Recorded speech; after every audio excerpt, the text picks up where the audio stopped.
본능적인 요소들을 제외한 나머지 모든 활동들이 우리의 선택이라는 것을 통해서 되어지는 것을 보게 됩니다. 밥을 먹는 것과 옷을 입는 것, 옷을 사는 것, 친구를 만나는 것. 오늘날 이것이 너무나도 마음 아픈 현실로 다가오지만 교회에 나오는 것도 이 모든 것들에 우리의 선택이라고 하는 것이 작용됩니다. 그렇다면 우리는 어떤 선택을 하게 될 때 어떤 기준에 근거해서 선택하게 되는 것일까요? 기회의 비용이라는 말이 있습니다. 간단하게 말씀드리면 우리는 하나 중에 하나를 선택하는 것이 아니라 무수히 많은 것이 있고 그 중에서 어떤 것을 선택하게 되는 거죠. 그때 어떤 것을 선택하게 되냐면 선택하지 않는 다른 모든 것들보다 가장 가치로 여겨지는 것을 우리는 선택하게 되는데 이것을 기회의 비용이라고 합니다. 다들 저녁 식사를 하고 오셨을 텐데 저녁에 무엇을 드셨습니까? 우리는 돈가스를 먹을 수도 있고 불고기를 먹을 수도 있습니다. 김치찌개를 먹을 수도 있고 순두부찌개도 먹을 수 있습니다. 이렇듯 선택의 기회는 정말 다양합니다. 하지만 우리는 하나를 선택해야 합니다. 저처럼 이제 고기를 좋아하시는 분은 돈가스를 선택할 수 있고 불고기를 선택할 수 있죠. 두 개를 선택할 수도 있습니다, 물론. 하지만 김치를 좋아하는 분들은 김치찌개를 선택할 것이고 따뜻한 국물을 원하시는 분은 탕과 같은 그런 음식을 선택할 것입니다. 물론 둘도 셋도 더 많은 것들도 선택할 수 있습니다. 중요한 것이 무엇입니까? 우리가 선택한다라는 거죠. 그렇다면 왜 우리는 이것을 선택했을까요? 그것이 지금 나에게 좋기 때문입니다. 최고의 가치로 여겨졌기 때문에 우리는 선택을 한 것입니다. 그렇습니다. 우리의 선택에는 늘 가치라고 하는 것이 반영되어져 있습니다. 나에게 있어 우선순위가 되는 가치에 따라서 어떤 생각을, 어떤 마음을, 그리고 말과 행동을 우리는 선택하고 결정하게 되는 거죠. 우리 중 어느 누구도 나에게 가치 없는 것을 선택한 사람은 아무도 없을 것입니다. 사랑하는 여러분, 여러분에게 있어서 최고의 가치는 무엇입니까? 매일의 반복되는 일상 속에서 나로 하여금 선택을 해야 하는데 어떤 것이 최우선 가치가 되어서 그 선택을 돕고 있습니까? 여기 계신 모든 분들이 최고의 가치가 예수 그리스도가 되기를 간절히 소원합니다. 우리의 삶에 있어 정말이지 예수님보다 더 큰 가치가 어디에 있을까요? 왜 그럴까요? 우리 모두는 예수님 때문에 다시 살아가는 사람들이 되었기 때문입니다. 주 예수로부터 받은 생명보다 더 귀한 것이 어디 있을까요? 우리에게 이 예수 그리스도의 생명이 없다면 성경은 우리에 대해서 무엇이라 말하냐면 살아있으나 실상은 죽은 자라고 말합니다. 하나님으로부터 주어지는 그 무궁한 영광스러운 모든 선물들이 우리에게는 아무런 의미 없는, 아니 그것을 경험할 수 없는 그런 존재가 되기 때문에 그렇습니다. 죽었는데 하늘로부터 주어지는 그 좋은 것들이 무슨 의미가 있을 것이죠? 죽었는데 그것들을 우리는 어떻게 누릴 수 있을까요? 살았기 때문에 그리스도의 생명을 부여받고 우리가 생명이 되었기 때문에 하나님으로부터 주어지는 이 모든 것들이 우리에게 유의미하게 된 것입니다. 사랑하는 여러분, 이것을 우리가 날마다 기억하며 살아가기를 간절히 소원합니다. 우리 모두는 적어도 내가 예수님의 십자가의 죽음을 나의 죽음으로 받아들인 사람들입니다. 예수님의 부활을 장차 나에게 주어질 영광스러운 부활로 받아들인 사람들입니다. 그렇다면 나의 이 생명은 예수님께서 주신 생명임을 인정하는 가운데 살아가야 되는 것입니다. 다시 말해서 우리는 예수님 때문에 지금 살아가고 있는 것입니다.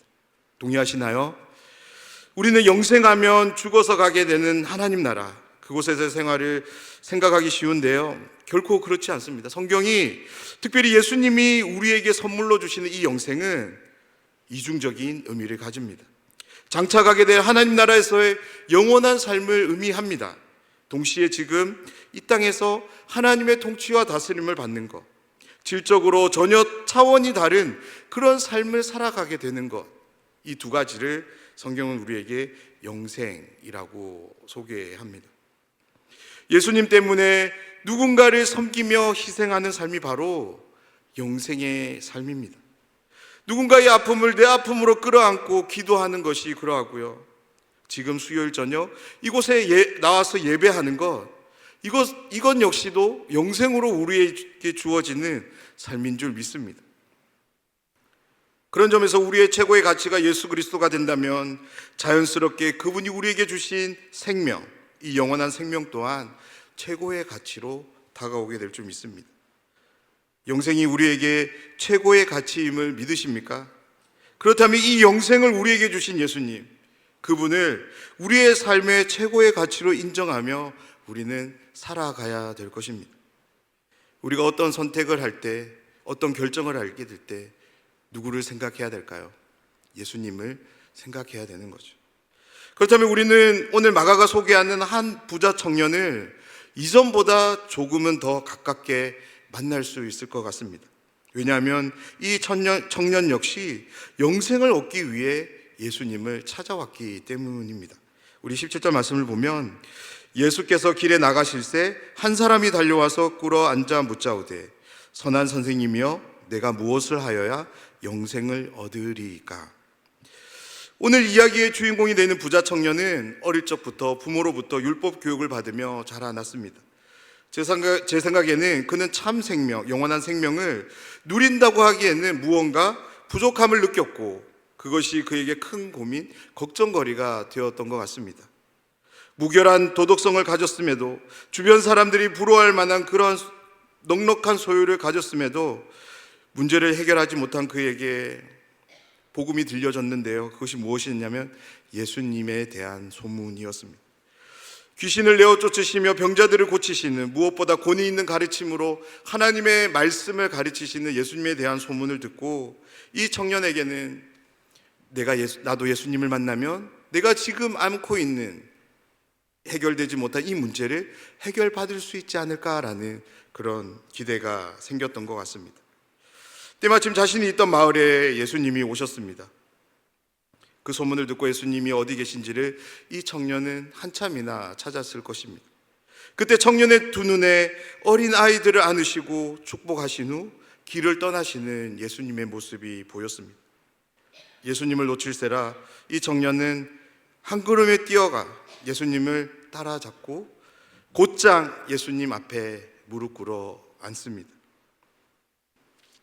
우리는 이 말씀에서 부자의 긴박감을 보게 되는데요.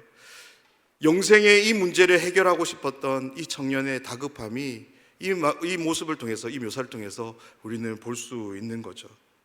사랑하는 여러분, 여러분은 어떤 긴박한 상황을 겪어보신 적이 있으신가요? 그때 어떤 마음이 드셨습니까? 오로지 그 문제가 해결되기를 바라는 마음, 그것뿐이지 않으셨습니까? 정말이지 지푸라기라도 잡을 수 있다면 그것을 잡고 그 문제를 해결하고 싶은 그런 마음뿐이었을 것입니다. 이 청년에게 있어서 영생에 대한 문제가 그러했던 것 같습니다. 마가복음 외에 마태복음과 누가복음에서도 이 부자 청년의 이야기는 함께 소개됩니다. 특별히 누가복음은 이 청년을 이제 부자 관리로 이제 소개하는데요. 부자 관리가 이 당시에 젊은 예수님 앞에 무릎을 꿇는 것은 정말이지 쉬운 일은 아니었습니다. 그런데 부자 청년은 예수님 앞에 무릎을 꿇습니다. 왜냐하면 자신의 신분, 지위, 체면을 생각하기보다 자신의 이 내면의 문제, 영생의 문제를 해결하는 것이 그에게 있어서 더 크고 높은 가치가 되었기 때문에 부자 청년은 예수님 앞에 무릎 꿇기를 주저하지 않습니다. 오히려 그는 기대를 가지고 기쁨 가운데 무릎을 꿇었을지도 모르겠습니다. 그리고 예수님을 향해 묻기를 시작합니다. 선한 선생님이여, 내가 무엇을 하여야 영생을 얻을 수 있습니까? 예수님에게는 이 상황이 조금 당혹스럽게 다가왔을 것입니다. 하지만 이 말씀을 읽고 있는 우리에게는 어떻게 보여집니까? 이 청년의 행동이 정말이지 정답이 아닙니까? 정말로 옳은 행동을 하고 있는 것이죠. 영생의 문제를 해결하기 위해 예수님 외에 누구를 찾아가야 될까요? 예수님을 향해 영생에 대한 대답 외에 무엇을 물을 수 있을까요? 청년이 보인 행동은 모든 행동이 다 정답입니다. 만약 이 청년이 예수님이 아닌 다른 누군가를 찾아갔다면 우리들은 이 청년을 향해 이렇게 얘기하지 않을까요? 예수님을 찾아갔어야 되는데, 영생의 문제를 해결하기 위해서는 그 사람이 아니라 예수님을 찾아갔어야 되는데. 부자 청년의 말을 들은 예수님께서 대답하기를 시작합니다. 예수님은 부자 청년의 다급함에 아랑곳하지 않고 그가 한 말을 다시 되물으십니다. 우리 18절 말씀인데요, 예수께서 이르시되 내가 어찌하여 나를 선하다 일컫느냐? 하나님 한 분 외에는 선한 이가 없느니라. 아멘. 예수님께서 되묻는 질문이 무엇입니까? 너는 왜 나에게 선하다라는 말을 하냐라는 거죠. 예수님의 이 대답은 조금 엉뚱하게 여겨집니다. 그런데 예수님은 누군가가 하는 말을 잘 이해하지 못하는 그런 분이 아니십니다. 오히려 모든 사람의 마음의 중심에 무엇이 있는지를 혼이 꿰뚫어 보시는 전능하신 하나님이십니다. 다시 말해서 예수님은 지금 이 부자 청년에게 영생을 얻는 법을 알려주시기 위해서 이 질문을 하고 있는 것입니다. 예수님 먼저 자신을 선한 분으로 고백한 청년에게 하나님 한 분 외에는 선한 분이 없음을 가르치십니다. 그리고 그를 향해 계명에 대한 말씀을 시작하십니다. 유대인들은 이제 어릴 적부터 부모로부터 그리고 회당에서 계명들을 배웁니다. 예수님도 그렇게 자라났습니다. 이러한 문화적 전통을 아시는 예수님은 부자 청년을 향해 이렇게 말씀하는 거죠. 왜냐하면 이 당시 모든 유대인들이 율법을 지킴을 통해서 영생을 얻는다라고 그들은 여겼기 때문에 그렇습니다. 19절 말씀입니다. 내가 계명을 안 하니 살인하지 말라, 간음하지 말라, 도둑질하지 말라, 거짓 증언하지 말라, 속여 빼앗지 말라, 내 부모를 공경하라 하였느니라. 부자 청년에게 하신 예수님의 말씀은 다른 말씀이 아닙니다. 십계명에 근거한 특별히 사람과의 관계에서 주어진 계명들을 전부 언급합니다. 예수님의 이 말을 듣고 부자 청년은 예수님을 향해 이렇게 대답하는데요, 20절 말씀을 보면 그가 여짜오되 선생님이여 이것은 내가 어려서부터 다 지켰나이다. 부자 청년은 당당하게 예수님을 향해 특별히 예수님을 선생님으로 부르며 이 모든 것들을 자신이 어려서부터 다 지켰다라고 대답하고 있습니다. 사랑하는 여러분, 이 대답을 할 때 부자 청년의 마음을 우리가 한번 생각해 보면 좋겠습니다. 처음 예수님을 찾았을 때 이 청년은 기대감을 가지고 찾았습니다. 예수님을 만나면 내가 지금 고민하고 있는 그 영생에 대한 문제, 그 문제를 해결받을 수 있겠다라는 그런 기대감을 가지고 찾았습니다. 그런데 예수님이 율법을 말하고 그 율법을 자신이 다 지켰다라는 이 대답을 했을 때 예수님으로부터 자신이 영생을 얻게 될 것이라는 그 확신, 그 기대가 더욱더 커지지 않았을까요? 영생을 얻는 방법에 대해서 주신 말씀이 계명에 대한 말씀이었기 때문에 이 청년은 너무나도 자연스럽게 그러한 마음을 가졌을 것 같습니다. 그런데 그런 기대와는 달리 예수님은 부자 청년에게 절망적인 소식을 전하는데요, 21절 말씀을 보면 예수께서 그를 보시고 사랑하사 이르시되 내게 아직도 한 가지 부족한 것이 있으니 가서 내게 있는 것을 다 팔아 가난한 자들에게 주라. 그리하면 하늘에서 보화가 내게 있으리라. 그리고 와서 나를 따르라 하시니. 아멘. 말씀을 보면 마가는 예수님께서 부자 청년을 보셨다라고 기록합니다. 여기서 보셨다의 본래적인 의미는 그냥 이렇게 힐끗 보는 게 아니에요. 면밀히 보는 겁니다.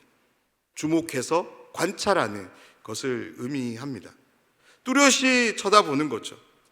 그렇습니다. 예수님은 의도와 목적을 가지고 이 부자 청년을 자세히 살피고 계신 것이었습니다. 특별히 그의 눈을 주목하면서 바라보셨고 또한 사랑함으로 말씀하셨다라고 기록하고 있습니다. 예수님께서 부자 청년에 대한 이 모습을 소개하는 이 말씀들이 정말로 중요한 부분인데, 왜냐하면 이 부분에 대해 바르게 해석하지 못하면 다음에 소개되는 예수님의 조건들이 너무나도 이상하게 흘러가기 때문에 그렇습니다. 먼저 예수님께서 이 부자 청년을 뚫어지게 쳐다보셨습니다. 특별히 그의 눈을 주목해서 바라보며 말씀하셨기에 그에게는 어떤 불순한 목적이나 의도는 없었으리라는 그런 생각이 듭니다. 만약 그가 어떤 불순한 목적을 가지고 영생을 구하기 위해서 예수님께 찾아왔다면 예수님은 그의 목적과 의도를 바로잡기 위해서 어떤 말씀을 하셨을 것입니다. 그를 책망하거나 나무라셨을 것입니다. 근데 그런 말씀이 오늘 나오지 않습니다. 무엇보다 율법을 다 지켰다라는 그 말도 어떤 위선적인 말이 아니었던 것입니다. 이 부자 청년은 정말이지 순전한 마음으로 이 고백을 했었던 것입니다. 왜냐하면 그가 자신을 의롭게 보이기 위해서 이런 말을 했다면 예수님은 단박에 그의 말과 행동을 정죄하며 고치셨을 것이기 때문입니다. 무엇보다 예수님께서 그 부자 청년을 사랑하셨다라고 기록하고 있습니다. 21절 말씀 첫 부분을 다시 한번 보도록 하겠습니다. 예수님은 그를 보셨고 사랑함으로 말씀하십니다. 여기서 사랑은 헬라어로 아가페입니다. 하나님이 베푸시는 최상의 사랑을 의미합니다. 다시 말해서 예수님은 이 부자 청년의 삶에 대한 고백들을 존중하셨고 진심 어린 말씀을 하시는 것입니다. 어떤 말씀을 하십니까? 그것은 아직 한 가지가 부족하다입니다. 이 말씀을 오해하지 마시기 바랍니다. 이 말씀은 영생 얻는 데 있어 부자 청년의 어떤 부족함을 지적하기 위해서 하시는 말씀이 아닙니다. 그가 영생을 소유하는 데 도움을 주기 위해서 반드시 필요한 삶을 안내해 주기 위해서 그의 부족을 언급하고 계시는 것입니다. 그것이 무엇이냐면 두 가지로 제시되는데요. 먼저는 내가 가진 것을 다 팔아 가난한 자에게 나눠주라 라고 말합니다. 여기서 중요한 단어는 다 팔아입니다. 가지고 있는 모든 것을 다 정리하라 라고 말씀합니다. 예수님은 부자 청년에게 영생을 얻는 것은 어떤 것을 지켜서 얻게 되는 것이 아니라 오히려 그러한 것들을 버림으로 얻게 되는 것을, 무엇보다 예수님을 따르는 것을 통해서 영생을 얻게 되는 것을 소개하고 있습니다. 사랑하는 여러분, 사도 요한은 이 영생에 대해서 그가 쓴 복음서에서 이렇게 소개하는데요. 요한복음 17장 3절 말씀인데 말씀을 준비했습니다. 한 목소리로 한번 읽어보도록 하겠습니다. 영생은 곧 유일하신 참 하나님과 그가 보내신 자 예수 그리스도를 아는 것이니이다. 아멘. 영생을 무엇이라 말씀합니까? 유일하신 참 하나님을 아는 것과 그가 보내신 자 예수 그리스도를 아는 것, 이것이 영생이라고 말씀합니다. 율법을 지킴을 통해서 하나님이 어떤 분이신가를 알았다면 이제는 부자 청년이 예수님을 알아감을 통해 알아가는 것이 필요한 것입니다. 예수님은 부자 청년으로 하여금 자신의 제자가 되어서 자신이 누구인지를 알도록 하기 위해서 그로 인해 영생을 맛보는 삶, 누리는 삶으로 지금 초청하고 계시는 것입니다. 사랑하는 여러분, 영생은 곧 유일하신 하나님과 그가 보내신 자 예수 그리스도를 아는 것임을 믿으십니까? 정말로 믿으십니까? 그렇다면 우리가 예수님을 더욱 알아가는데 머뭇거릴 이유가 없는 것입니다. 왜 그렇습니까? 예수님을 아는 것에 영생이 있기 때문에 그렇습니다. 그렇습니다. 부자 청년을 향한 예수님의 이 부름은 오늘도 동일하게 이 말씀을 읽는 모든 독자들에게 향함을 믿습니다. 예수님은 한 가지 전제를 가지고 이 말씀을 주시는데요. 그것은 예수님은 우리를 있는 모습 그대로 사랑하신다입니다. 이 전제를 가지고 예수님은 자신과 함께 하도록 우리를 부르십니다. 자신을 받아들일 것을 요청하십니다. 다름 아닌 자신을 따름을 통해서 이 일을 하고 계십니다. 예수님과 함께함을 통해 날마다 일터와 가정에서 기쁠 때나 슬플 때나 예수님의 사랑을 경험하도록 누리도록 우리에게 자신을 따르라고 이렇게 부르고 있습니다. 오늘 이 말씀, 이 이야기를 가만히 보면 무언가 굉장히 오늘날 기독교의 모습과 유사한 모습이 담겨져 있습니다. 정확히 언제부터인지 모르지만 기독교 신앙이 예수님을 따르는 것에서 예수님으로부터 무언가를 얻는 것으로 변질되었습니다. 그래서 오늘날 기독교 안에는 정말이지 많은 그리고 다양한 소비의 언어들이 함께하는 것 같습니다. 예수님을 만나면 행복해질 것이고 우울증을 이겨낼 수 있고 예수님이 우리의 삶의 주도권을 쥐고 평안 가운데 인도하며 성공하게 해줄 것이다 라고 말합니다. 이러한 캠페인 속에서 전국적으로 교인이 10,000명, 20,000명, 30,000명 되는 그러한 메가 처치들이 하나둘씩 생겨나고 있습니다. 사람들은 무언가를 얻기 위해 교회로 모여듭니다. 이러한 사람들은 절대 제자가 아닙니다. 철저하게 소비자입니다. 그런데 교회는 이러한 사람을 붙잡기 위해서 더 철저한 소비의 언어들을 준비합니다. 그러나 성경은 우리에게 예수님으로부터 무언가를 얻는 것이 아닌 손에 쥔 모든 것을 다 버리고 예수님을 따르라라고 말씀합니다.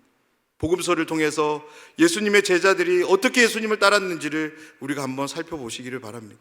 그들은 자신이 가진 것 모두를 내어버리고 예수님을 따랐던 것을 우리는 보게 됩니다.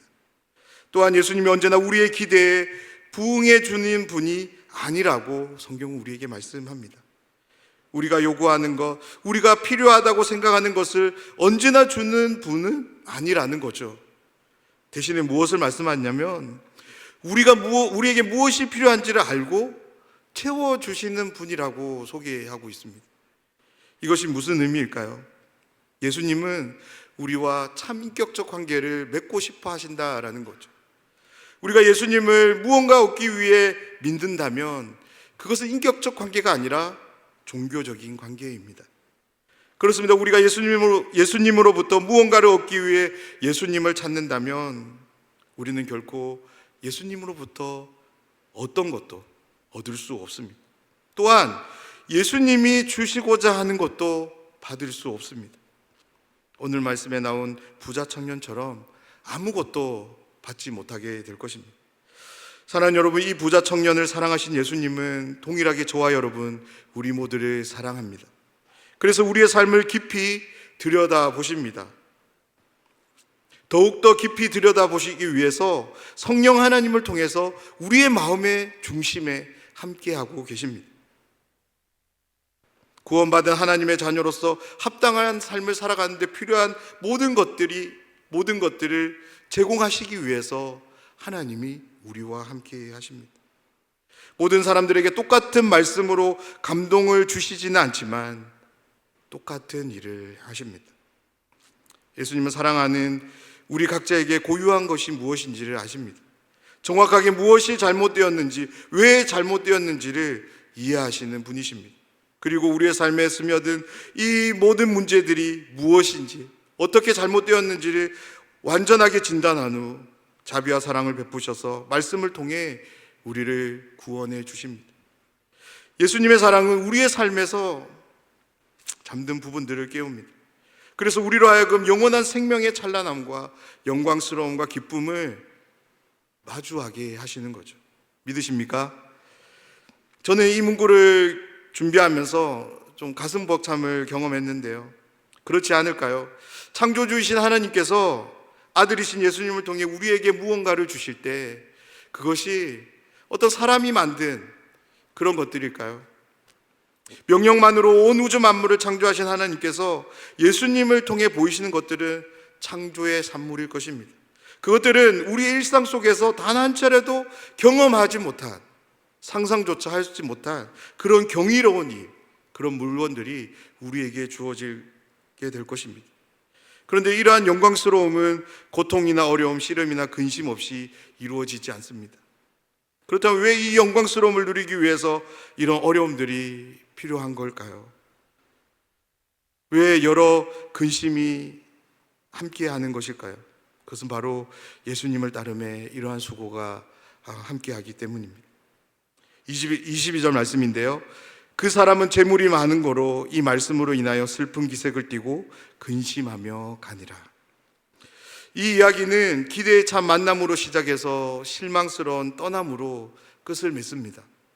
영생을 얻을 큰 기대를 품고 예수님을 찾은 이 청년은 영생을 얻기는 고사하고 예수님으로부터 들은 말씀으로 인해 슬픈 기색을 띠고 근심하며 예수님으로부터 등을 돌리고 자신의 길을 떠납니다. 영생의 근원 대신 예수님께 나아왔지만 소유를 포기하지 못한 부자 청년은 다시금 영생으로 점점 더 멀어지는 그런 삶이 되었습니다. 이 말씀을 보면서 저는 할 수만 있다면 이 청년에게 다가가서 이렇게 말하고 싶었습니다. 처음 예수님을 찾아올 때의 마음을 붙잡고 나와 함께 걸음을 다시 돌려서 예수님께 가봅시다.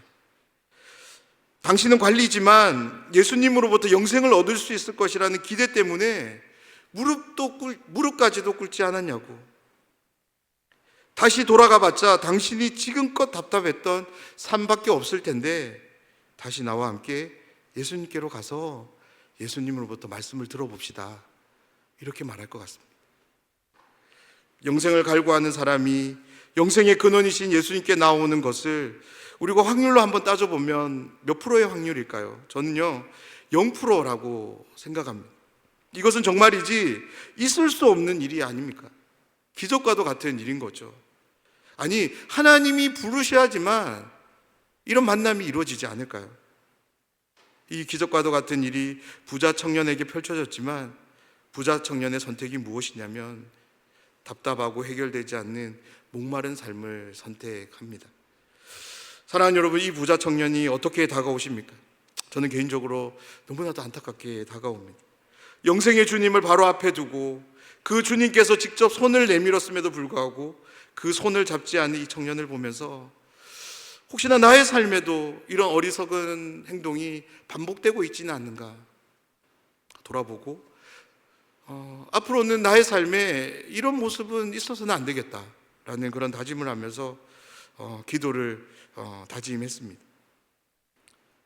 예수님 안에 영생이 있음을 믿으십니까?